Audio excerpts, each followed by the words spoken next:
Hello, everyone. Welcome to the GCP podcast Under the Gulmohar Tree. Just as the Gulmohar Tree symbolizes growth and resilience, Under the Gulmohar Tree brings operators, investors, and M&A professionals together to share insights on scaling mid-market businesses. Through candid conversations, we explore leadership, innovation, and value creation, uncovering lessons and strategies to help you grow and thrive. Hi, Serge. Welcome to Under the Gulmohar Tree podcast. We're really excited to have you with us today. For our audience, can you please tell us a little bit about your background and the founding story of Flair? Absolutely. Well, it is a pleasure to be here with you, Sumit, today and with the audience. So, my name is Serge Olivier Paquette, which is a very French sounding name. As you can imagine, people call me Serge. So, I am from Montreal, Canada. I have a background in mathematics, the intersection of mathematics, physics, and computing, which has always been my area of interest, merging what is possible to do with actually building things. I worked as my first job going out of university was in cybersecurity because I thought it was very fascinating, and it is actually a very fascinating field. And there's a lot of opportunities for helping people and really making a difference in the world without it just being purely commercial. So it's very motivating field.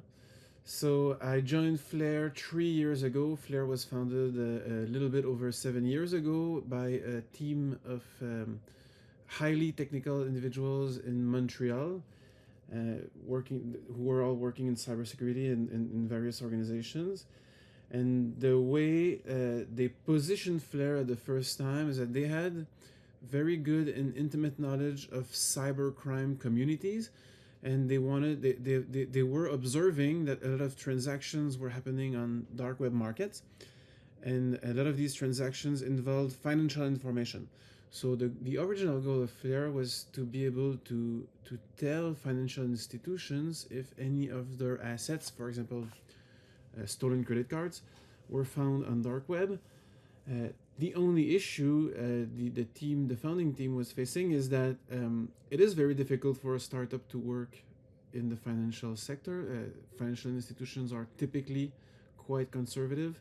So in order to be able to make a living out of this project, they decided to pivot to cybersecurity as a main segment, as a main use case, and it worked quite well, and for different reasons. One of it was fortuitous, is that the cybercrime community or cybercrime landscape has evolved to be highly efficient in terms of transactioning artifacts and techniques. And so over the past 5, 6, 7 years, there's been a tremendous rise in actionability of dark web monitoring solutions, which can dramatically help organizations to address risk before something very bad occurs. Does that make sense? Makes sense. Thank you. Yeah, no, really helpful. So when you look at today's cybersecurity landscape in which Flair operates, where do you believe organizations still misunderstand the nature of digital risk exposure? That's a good question. There's a lot happening at the same time, and these two factors contribute to the need for a solution like Flare, and using a solution like Flare does not necessarily involve having Flare as a vendor or having the organization as customers. A lot of this happens through service providers, for example, but many the two phenomenon that in conjunction lead to very high uncertainty in how to protect ourselves. The first one is the adoption of cloud, essentially. In the last 10, 15 years, most organizations started to migrate their workload and their enterprise computing stack and just applications essentially in the cloud, which means their digital assets, are now not necessarily under their control; they're under the control of another organizations. First thing, then if you extend this a little bit, all teams and all organizations all organizations manage at least 100 SaaS application that they operate with for the different team, the different workflows of the different teams. And so not only their assets are in their cloud, but they're also in the cloud of third parties. And so if you add to this the rise in remote work and in hybrid work, well, the corporate perimeter doesn't make sense anymore. That doesn't exist. So 15, 20 years ago, there was a firewall, an internal network, and external network. As long as you protected the perimeter, you were mostly fine. Nowadays, people connect from anywhere, they connect to anything.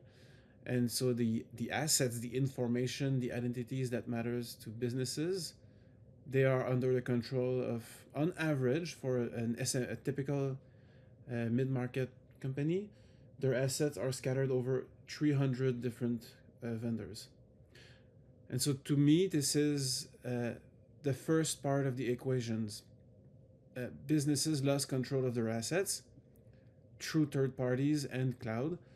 And then, if you compound to this the second part of the equations, the cybercrime and threat landscape is evolving insanely fast. Cybercriminals, and so, there are so many different varieties of cybercriminals. Lots of teenagers, lots of nation states, ransomware operators. They're hungry and passionate about what they're doing, and so they learn very quickly. They share very quickly techniques and procedures, and they then specialize. And so this whole economy is very efficient and is developing very quickly. So for a regular business, like if you take really an average business in North America, Europe, or anywhere in the world, in Asia, whatever, they have a goal, they have customers, and they have providers, and they do a lot of things. They're not experts in any of this. They're very rarely experts in IT, and they're most probably not experts in cybercrime organizations and the different techniques they use. And so there is a big need for them to understand what is their actual risk and how to prevent threat actors to exploit some very simple weaknesses that they might have. So the cyber threat intelligence will not stop. It is essential to this fast changing world. Yeah. Can we double click on this topic of how the AI driven attacks and the automated threat actors are becoming more sophisticated? Maybe if you can give us a couple of examples. Yeah, that's a good question. It's something I am very passionate about. It is very difficult to measure and to assess. So I just finished a research that's going to be published in the next couple of days or weeks. Maybe I'll be able to send you the link to link to this podcast summit. But what we observe, what Flare does, the nature of our work is to infiltrate cybercrime groups, either on dark web forums, in private communities, on Telegram, and so on and so forth, and then ingest their conversations and make sense of this using different techniques like AI, of course. What we've observed is that the level of technology adoption of cyber criminals, the average cyber criminal, is essentially the same as an SMB, which means there are lots of factors that limit the ability of cybercrime groups to leverage these technologies to their maximum. So what we observe, coding assistant, of course, they use this the same way the average software engineer uses it. And the other part that we've seen is on automating certain mundane tasks. For example, writing phishing emails. And so we've seen a dramatic rise in the number of targeted phishing emails or phishing attempts, but we have not yet seen a dramatic increase in the productivity of bigger cybercrime groups.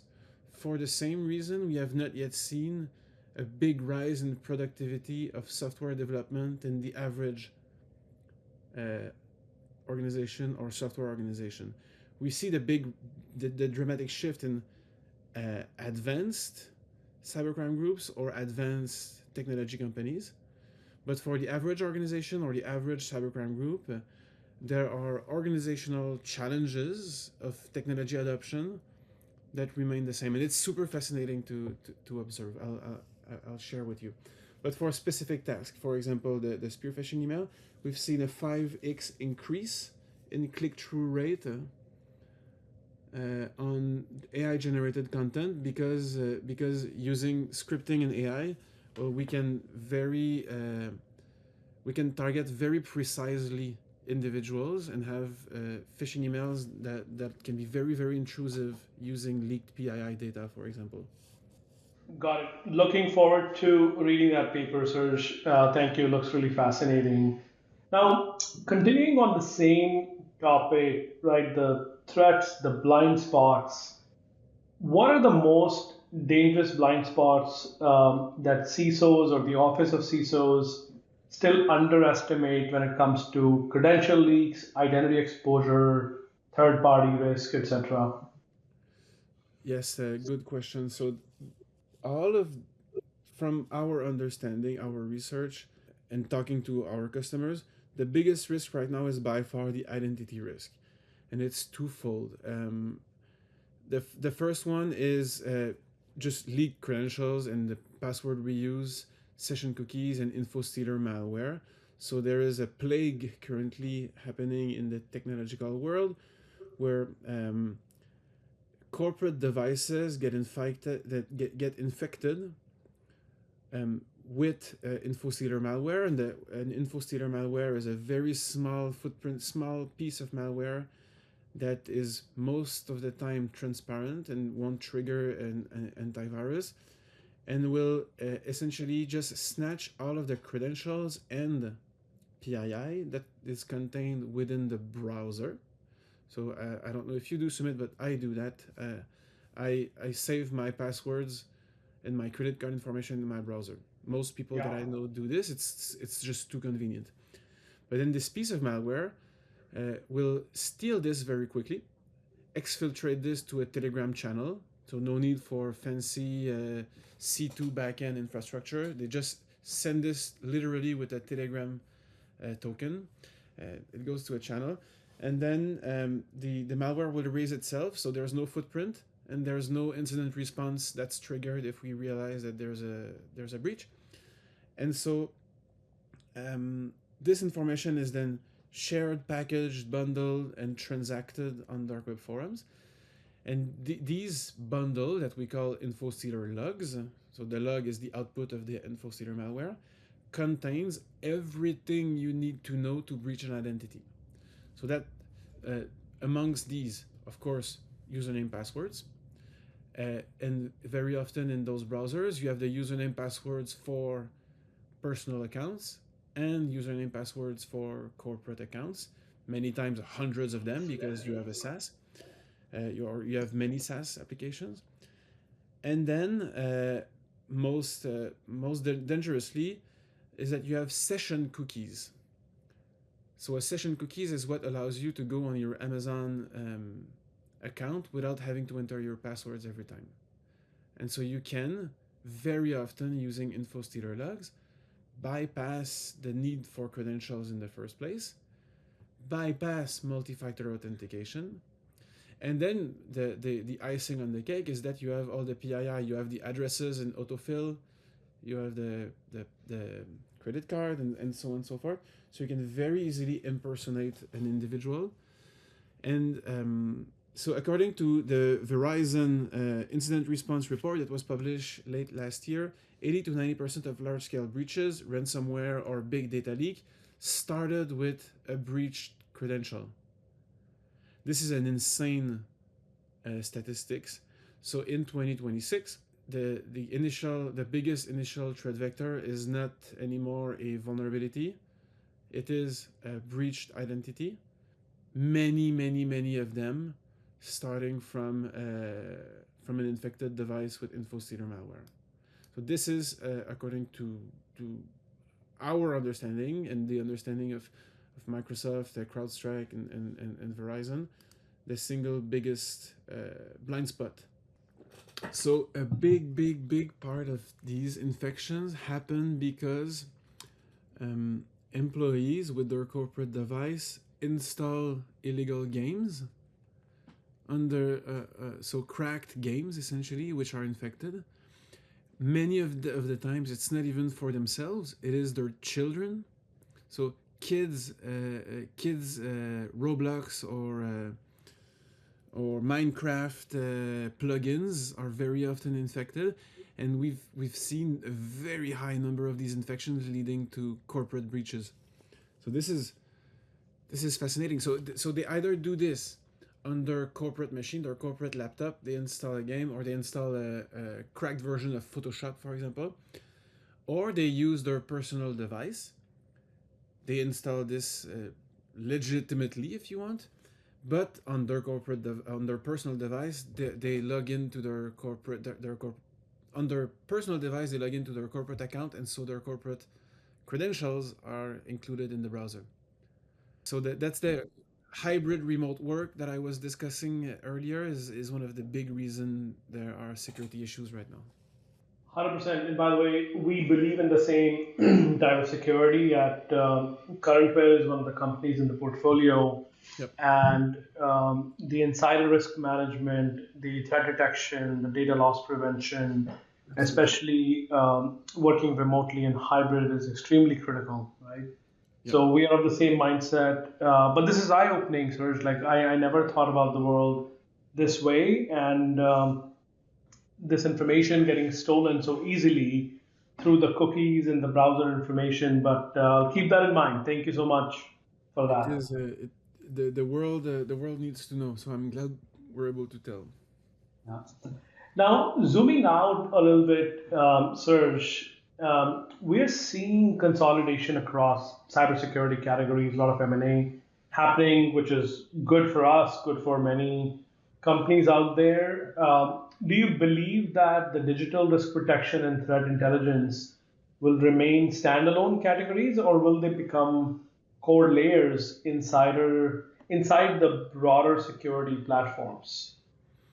I see two strong reasons for consolidation. Well, the first one is purely commercial, and we know whenever we talk to customers or even analysts, most companies they want to reduce their spend, they want to reduce the number of vendors, they want to reduce procurement pressure because you need to deal with 15 or 20 or 100 vendors for adjacent areas. This is very practical. So there is pressure to consolidate there. But the most important is that if you want to have a true assessment of risk, you need at least, especially the kind of risk we're talking about, like external risk or exposure risk. Risk is likelihood and impact, right? That's like the market definition or the theoretical definition of risk. So likelihood, you need to understand a couple of factors, and then impact, you need to understand a couple of factors. Most of the cybersecurity vendors will focus on one part of this equation, but in order to have a real understanding of risk, you need the whole picture. And the way we've envisioned it is that you need to understand the why. Why is someone targeting me? How are they doing this? This is CTI, cyber threat intelligence. Then you need to understand the what. What am I protecting? Identifying the assets. That's typically DRP. What are my identities? What are my files? Where is sensitive information? What is exposed out there? And then the third part is the how. So how would a motivated threat actor identified because of CTI, how would they get to my assets identified by DRP? And this is typically attack surface management or historically vulnerability management. And so identifying the entry points and the attack paths. If you don't have these three things consolidated, you will always have an incomplete picture of risk and you will not be able to prioritize remediation.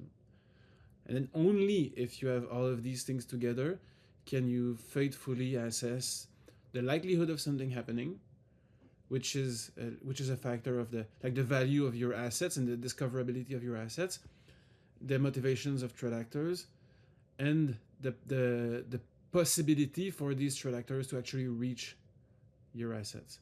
And so that's why I think there's an imperative to consolidate traditionally segmented vendors. Completely agree. On the same lines, uh, where everybody's talking about AI today, do you foresee a future where predictive threat intelligence becomes possible, i.e., where organizations can anticipate the attacks before they actually materialize? I don't know. I'm thinking a lot about this.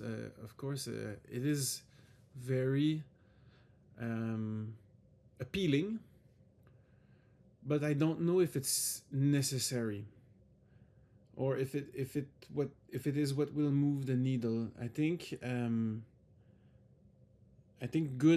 there is so much to do on the basic hygiene and the keeping up with the pace of evolving technology adoption on the one hand. So leveraging new technologies to get our work done faster from a business perspective. There's already so much, and it's moving so fast, and especially now with the arrival of AI and agents and so on. And then on the other hand, the threat landscape and their capacity is evolving so fast that just catching up on this will require a lot of attention and energy from businesses over the future. And so I don't know if it even makes sense, or if it's a fruitful market to be able to do this, because maybe just 1% of organizations will actually be mature enough to leverage such a technology. This is a controversial opinion, though. No, listen, we are looking forward to hearing your thoughts, and thank you for sharing that. All right, so we're getting to the final stretch here. So, last couple of questions. If you were starting Flare today instead of many years ago when you did, what would you build differently from day zero? That's a good question. I would start every use case with an integration in our customer's environment. The When Flare started, at least its cybersecurity journey, there were already quite a bit of first generation CTI players. Most of these are, for example, dark web monitoring or IOC providers and so on, and they provide context free indicators of compromise. And sometimes it's very difficult to action. So, although appealing, the output of these tools typically lead to more work by the analyst, by the end user, to understand, contextualize, prioritize, and then send this information to the people that will do the work. That's a super important factor. Most CTI analysts do not patch software or implement awareness program or do threat hunting or do detection engineering for their SIEM. Most city analysts will create a threat report and send this to someone else. The approach Flare is taking now is that we are integrations first. What we will do is integrate directly in the IDP of our customer, in Entra ID, Active Directory, Okta, or whatnot, and fix leak credentials and session cookies as we find them. And we plan on doing this for all of the use cases that we're doing. If we were to start over again, we would do this from the beginning. Any use case we allow for our customer should lead directly to an automated remediation. This is the only way we're going to be able to catch up uh, with the challenge of actionability. Understood. Understood. Thank you. Let's look ahead in the future. Looking ahead, let's say 5 years, what does the ideal enterprise cybersecurity architecture look like? And where does external threat intelligence sit within that stack? Um, in in in in an ideal world, there's not a distinction between external threat intelligence and internal threat intelligence. Uh, and it ties to what I just discussed. The integration should work in both directions. For example, the things that Flare finds in the cybercrime world and in the underground world are assets that matters to the organization. Intellectual property, PII, breach identities. We should be able to have knowledge of these from the internal context when we look out there. So, for example, if one way we need to integrate much more deeply into DLP solutions, for example. So, if I know what information is owned by my corporation, by my company, well, I'm able to look out for them on breached and transactional dark web uh, arenas and forums. And so being completely integrated with the EDR, with the IDP, with the DLP solution, and then bridging external risk with this is what needs to happen, and not only with the internal network, but also with the third party and the supply chain ecosystem, because they own now a lot of our assets. Thank you so much, Serge, for your insights. We really enjoyed our time with you. Thanks once again. We look forward to bringing you in one of our future panels. Keep up the great work and keep up the momentum that you guys have at Flare. All the best in the hyperscaling mode that you guys are in. Thank you, Sumit. It was a pleasure.